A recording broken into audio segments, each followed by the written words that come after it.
semua, selamat datang di channel Ananetri.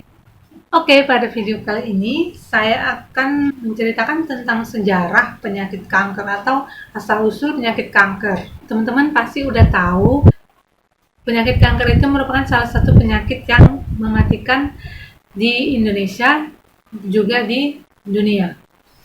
Oke, kita langsung aja. Banyak orang mengira kalau kanker adalah penyakit yang baru muncul akibat pola hidup yang tidak sehat. Namun sebenarnya kanker sudah ada sejak zaman nenek moyang. Penasaran dengan asal-usul kanker sampai ditemukan pengobatannya? Ikutin terus ya videonya. Asal-usul istilah kanker. Istilah kanker berasal dari bahasa Inggris yaitu cancer. Istilah cancer ini pertama kali digunakan oleh Hippocrates pada tahun 460 sampai 370 sebelum Masehi. Hippocrates ini merupakan seorang dokter Yunani kuno dan dianggap sebagai bapak kedokteran. Ia menggunakan istilah Yunani yaitu karsinos dan karsinoma untuk menggambarkan tumor.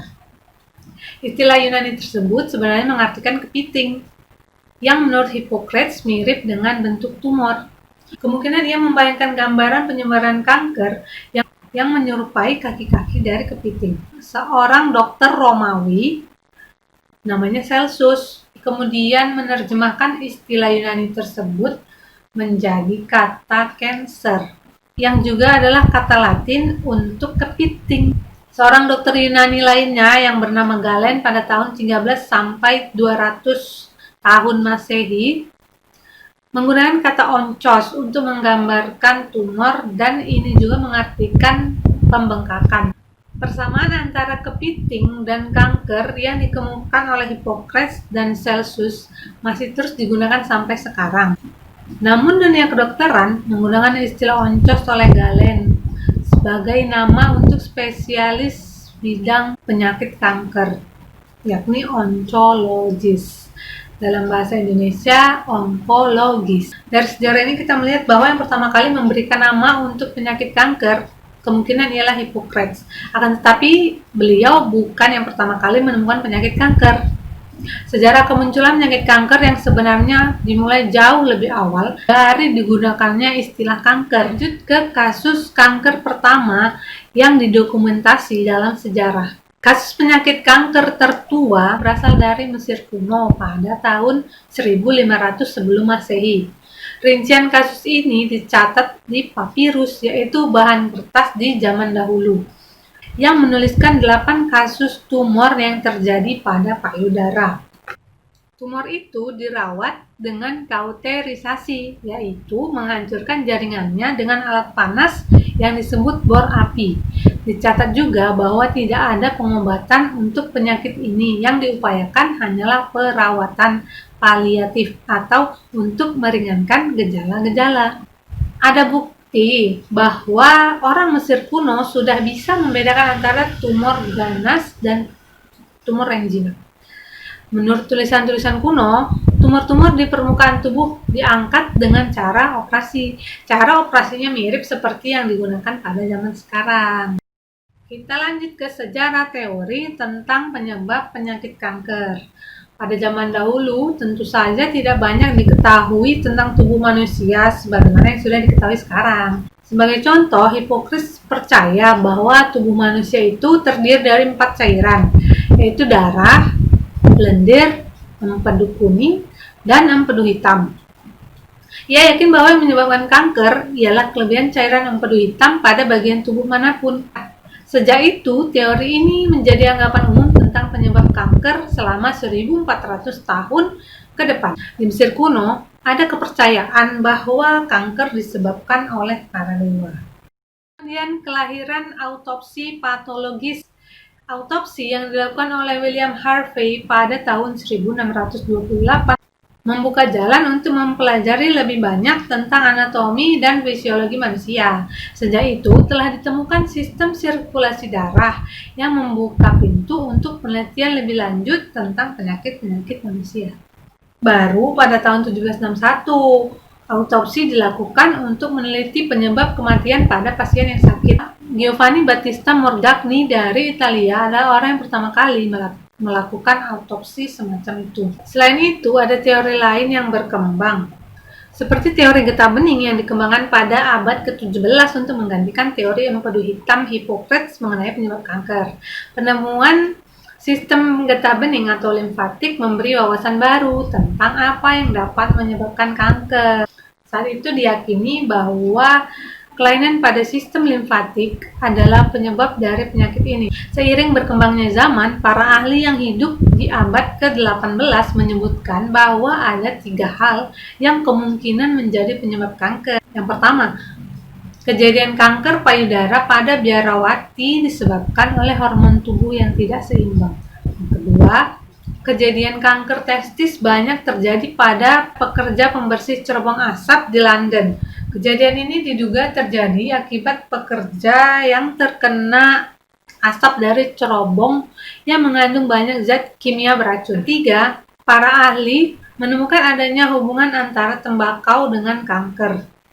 Dan mereka sepakat bahwa merokok dapat menyebabkan kanker paru-paru. Baru pada akhir abad ke-19, Rudolf Virchow menyadari bahwa sel-sel, bahkan sel-sel kanker, berasal dari sel-sel lain.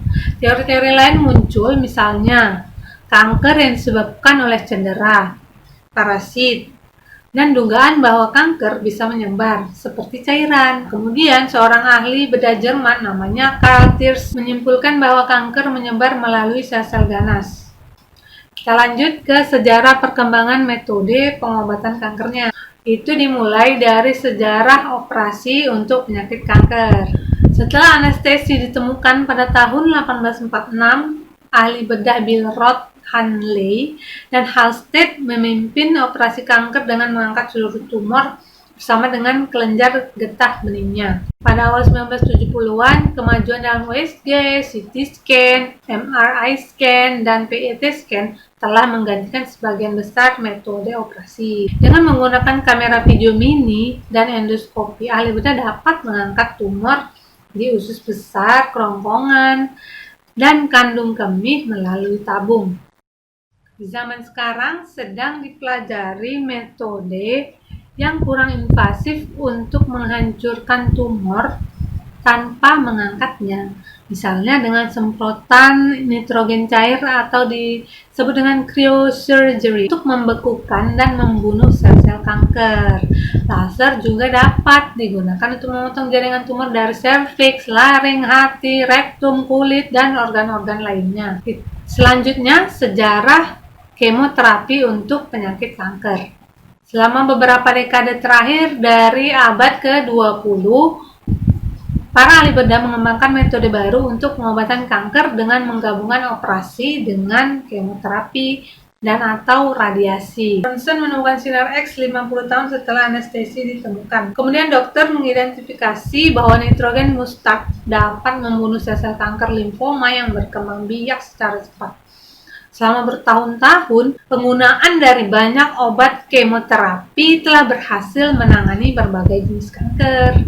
Dan di masa sekarang sedang dipelajari pendekatan-pendekatan baru untuk mengurangi efek samping kemoterapi.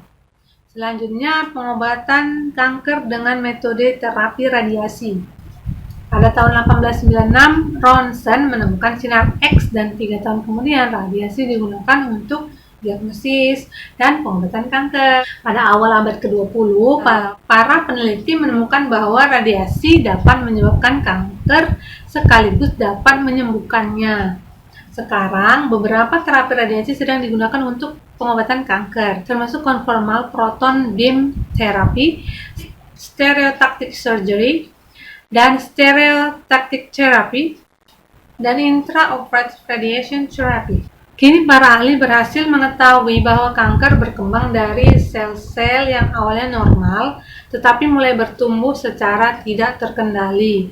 Meski ada beragam jenis kanker, tetapi semua sel-sel kanker terus bertumbuh, membelah dan membelah lagi, padahal seharusnya mereka sudah waktunya untuk mati. Akibatnya, mereka membentuk banyak sel-sel baru yang sama tidak normalnya dengan mereka. Beberapa jenis sel kanker sering melakukan perjalanan ke bagian lain dari tubuh atau metastasis melalui sirkulasi darah atau pembuluh getah bening. Lalu mereka mulai bertumbuhlah di sana. Misalnya ketika sel kanker payudara menyebar ke hati melalui sirkulasi udara, kanker tersebut masih bagian dari kanker payudara, bukan kanker hati. Kita lanjut ke pemahaman modern tentang perkembangan kanker. Umumnya sel-sel kanker berkembang dari sel-sel normal akibat kerusakan DNA. Seringkali sewaktu terjadi kerusakan DNA, tubuh mampu memperbaikinya. Sayangnya dalam sel-sel kanker, DNA yang rusak tidak bisa diperbaiki. Nah, seseorang juga bisa mewarisi DNA yang rusak dari orang tuanya sehingga menyebabkan penyakit kanker bawaan. Namun, pada umumnya DNA seseorang menjadi rusak akibat faktor-faktor eksternal, misalnya karena merokok. Karena umumnya terbentuk sebagai tumor padat, beberapa kanker seperti leukemia atau kanker darah tidak membentuk tumor padat. Sebaliknya, sel-sel leukemia mempengaruhi darah dan organ pembentuk darah serta bersirkulasi melalui jaringan-jaringan lain tempat mereka bertumbuh. Gak semua tumor bersifat kanker loh. Sebagian kanker bersifat jinak atau non-kanker. Tumor jinak tidak bertumbuh dan tidak mengancam nyawa. Jenis-jenis sel kanker yang berbeda juga dapat berperilaku secara berbeda juga. Banyaknya jenis kanker yang dapat dikurangi dengan mengupayakan perubahan gaya hidup, misalnya berhenti merokok dan mengonsumsi makanan rendah lemak. Dan apabila kanker berhasil dideteksi pada tahap awal kemunculannya, maka akan lebih mudah untuk diobati dan mungkin punya peluang lebih besar untuk bertahan hidup lebih lama. Nah, itu tadi teman-teman tentang asal-usul kanker sampai ke pemahaman modern tentang perkembangan kanker. Semoga video ini bermanfaat, menambah pengetahuan kalian yang mungkin sebelumnya nggak tahu tentang asal-usul kanker. Ya kan? Jangan lupa like video ini, subscribe, dan kasih komentar membangunnya ya. Oke, terima kasih, dan sampai jumpa di video berikutnya. Bye!